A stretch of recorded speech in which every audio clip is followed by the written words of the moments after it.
Hello, everyone, and welcome back to Unfiltered Discussion Podcast. Today, we are going to do a little bit different version for it. David and I are doing more of just a one-on-one conversation. And David and I have a unique focus together that we both work more kind of on practice management side. David you can explain kind of what you do. I do marketing for practices of all kinds, from startups to people who are selling to just running their day-to-day business. David, you want to just give a little short moment of, because it sets the tone for our conversation, is our background, what we do. Yeah, I'm a veterinary practice valuator and transaction. I help people buy, sell practices and value practices. And prior to hitting the record button, we were just talking through, what do we talk about? And, what's new? What's changed? And in both of our spheres, there's not a lot of there's change, but the message is still consistent. And then we were chuckling at the fact that, in 20 years, our content doesn't necessarily change, but the audience changes. And so our message stays consistent. Right? And we debated whether or not to do this because we're kind of beating the dead horse, so to speak. No offense, but the messages are not new. But maybe the audience does change. And so maybe we should revisit some of the things that every practice owner, future owner should hear. I mean, for example, I'll throw one out. I was just at the Illinois State VMA session and teaching a session on practice management and the fundamentals. And I asked the folks, do you have a budget? And so many practices don't have a budget. I mean, so many individuals, guilty, I don't have a household budget. I should. But so many practices, the practice manager, the practice owner, they're not working from a budget. They just shoot from the hip. And I try to emphasize, folks, look, if you don't have a budget, just stop with today's session. Put top of your list to start a budget. We've got colleagues that have written great things on how to do it. And you have a reference, which is your tax return from last year. Number one, go get a budget. But again, we're repeating the call and that our colleagues are saying and everyone else, and it's not new, but so many people don't hear the message and never act on it. No, and speaking of budget, I had somebody come to me and say, well, how much marketing costs? And I'm like, well, what are your goals? What do you need? Like, what are you trying to do? Right. And I'm like, what's in your budget? And he goes, well, in all honesty, he goes, I get to the end of the month, I take what's in the checking account, I pay everybody, I pay my bills, and whatever's left over is what I take home. Yep. He goes, I don't even know if I can afford you or not, because I don't even know how much money I'm going to have right now at the end of the month.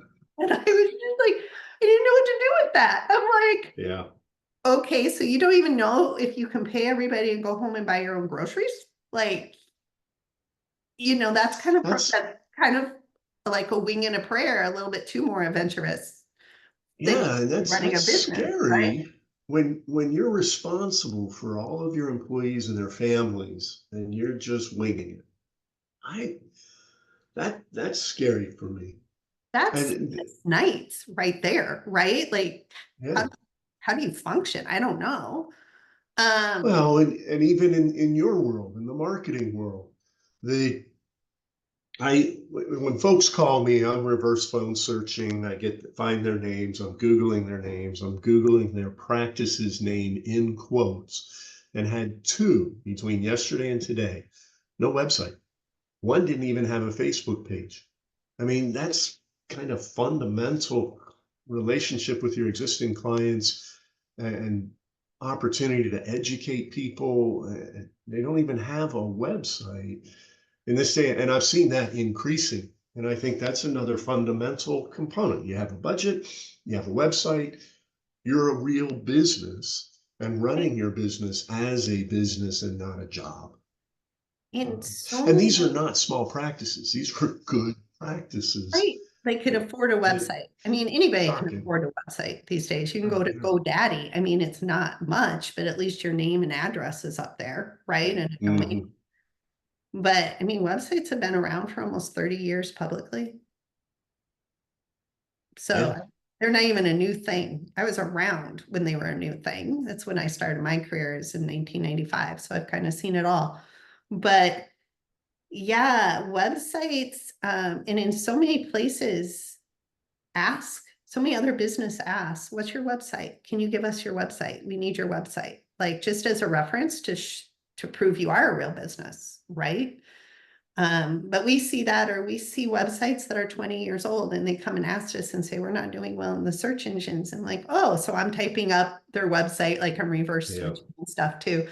And I'm like, I think I see the problem. And they're like, what? I'm like, when did you build this? Because it's kind of like an antique. Like it's not, Yeah. no, it's not going to work.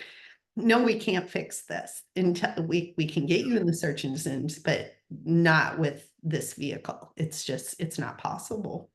Right. It's this so out of date. Like old cars have antique license plates, like websites, antique, antique license plates too. It's kind of fun. Yeah. Another thing we've talked about, I mean, David, you and I've known each other for a long time, is leaning on people who have expertise to shorten your learning curve.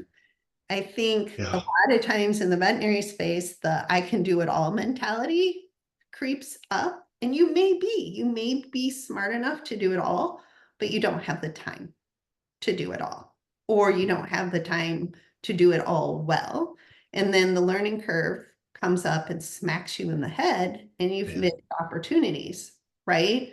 So I've had clients who are like, I'm thinking to sell my business. I'm like, great, we can help with your marketing, but who are you working with? And they're like, my brother-in-law. I'm like, great, what do they do? Well, Yeah. he sold his construction business. Not the same. You may not get top dollar. Yeah. Or just the people, the whole do-it-yourself mentality. I think that's great, but these are life-changing decisions. You need to work with professionals and not your second cousin who's a lawyer. You need a veterinary lawyer to come in and provide because they just don't know what they don't know. And bringing in advisors vaccinates the transaction in a transaction sense. They or an evaluation, not working with a veterinary specific valuator. You're going to end up with a number, but is it something you can rely on? And I think that even practice owners who are doing their own payroll, it's like your time's too valuable. Bring in a payroll company, a local or regional to provide that support. Doesn't have to be a huge firm. There's folks that can do that.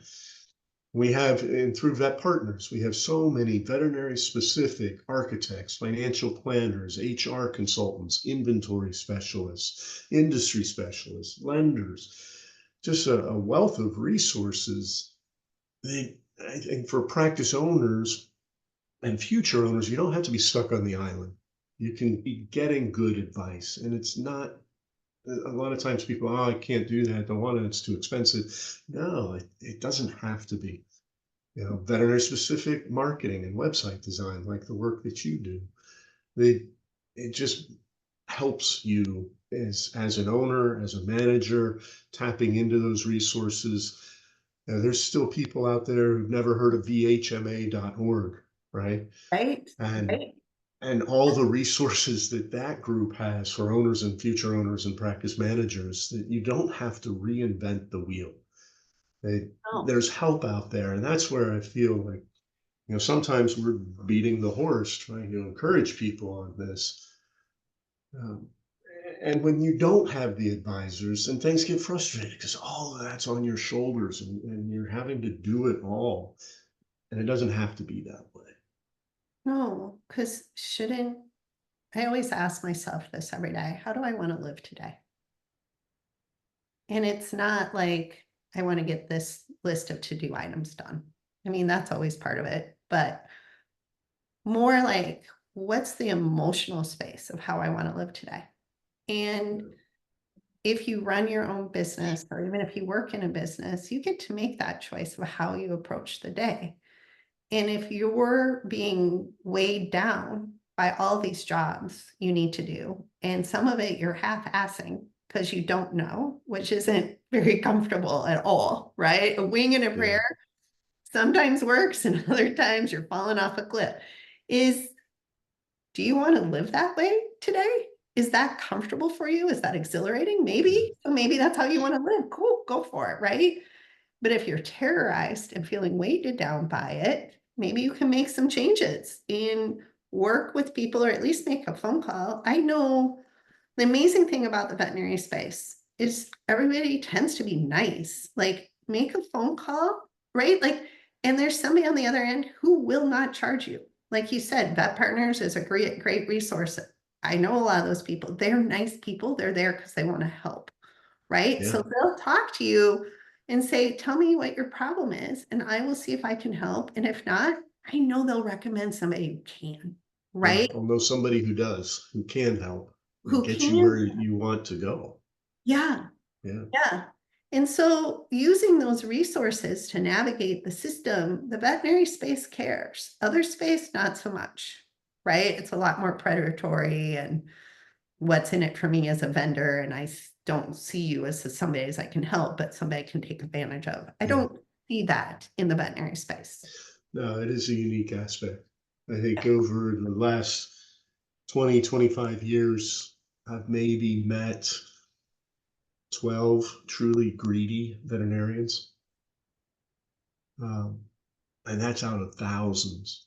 And Right. this is a wonderful profession because the passion that unites, and we talked about it. I remember Jenny talking about it in one of the recent podcasts. You know, we have a divergent staff, but what brings us all together is that within the team is the passion Mhm. for the medicine and for the pet care, the animal care.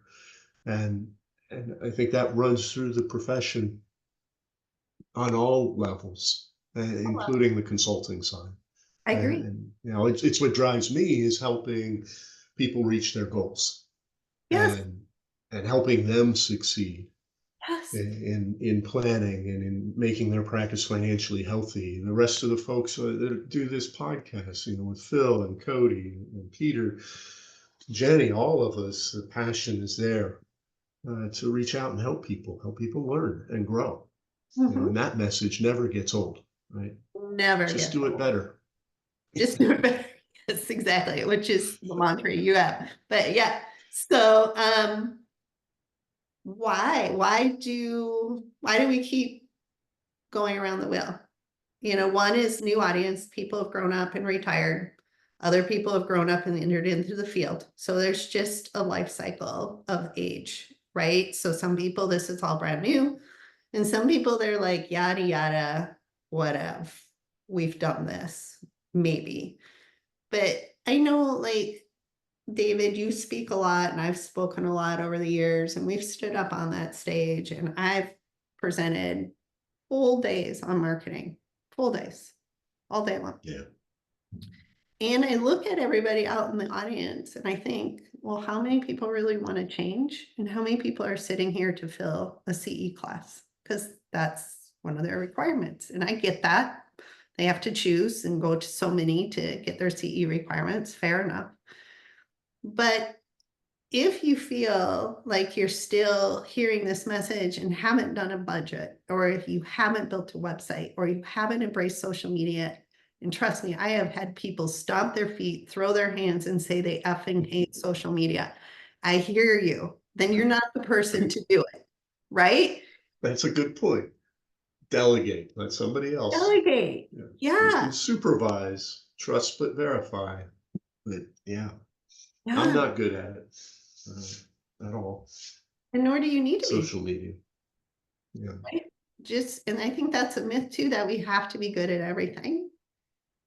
But we don't. So if you're your biggest barrier to implementation, figure out why. If you effing hate it, then find somebody, either internally or externally who can carry the ball to the end of the field. And then you Yeah. stop being the bottleneck, which is not comfortable. Let's be real. It's not a fun feeling. You get the feel, it's almost like a pressure feeling you. And like when you unload it, that's why you feel lighter because that weight is gone.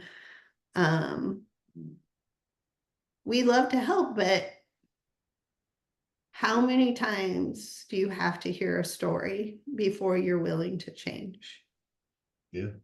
And I Well, look at and people. the old, what's the phrase? Is it frustrating enough now that you're willing to make change, or do you want it to wait till it gets more frustrating? Mhm. At what point does the pain point bring you to action? Um, Right.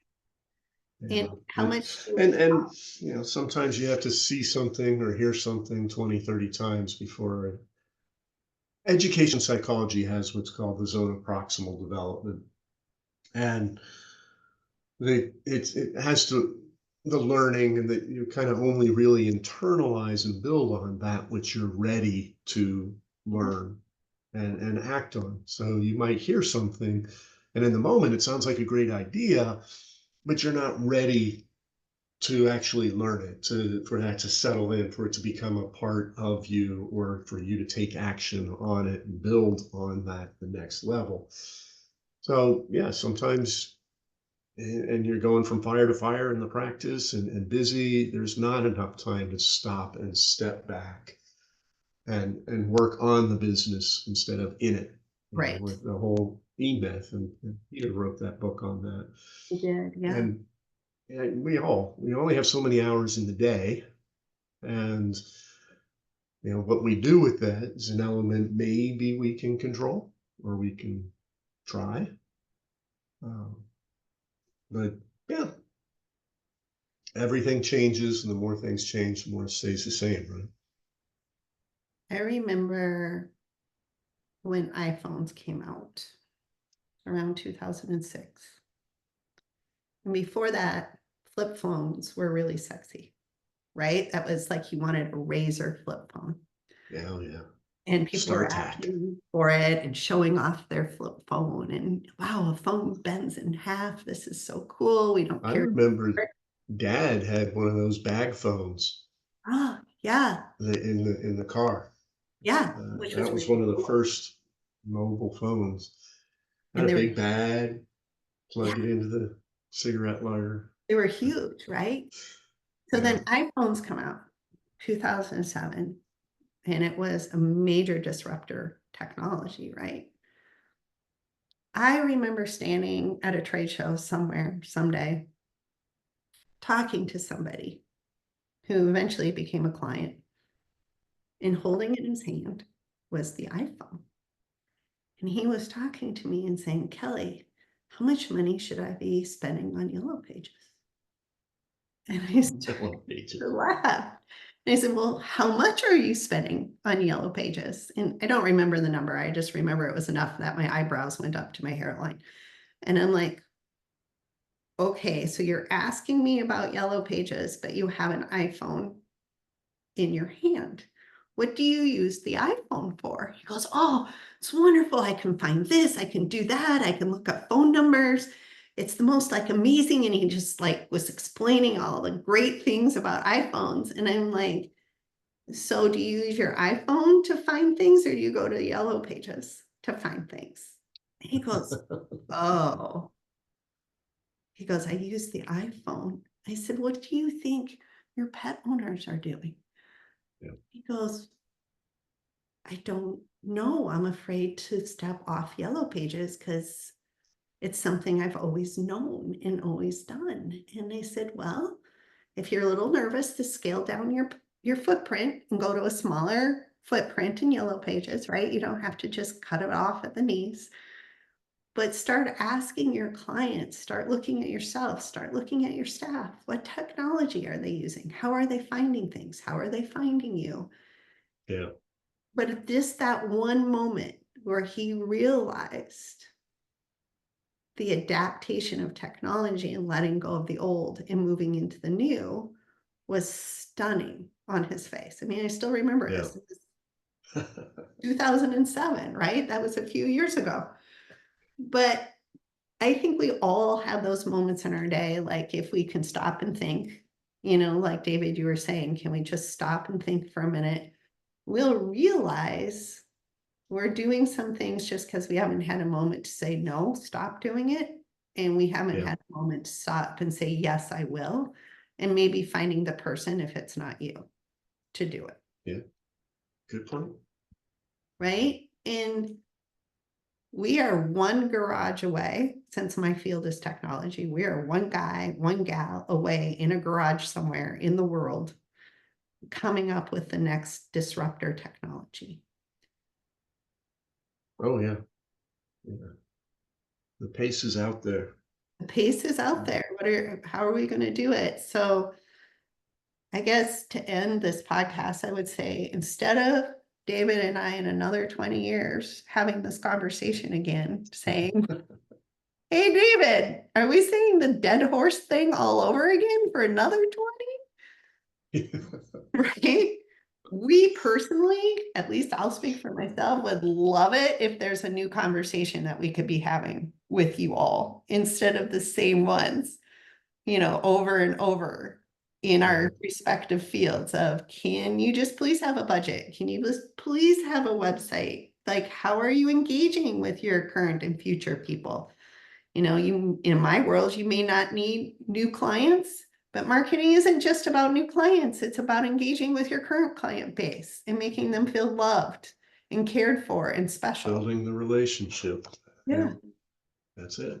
That's it. All relationships. All day An long. opportunity to do better.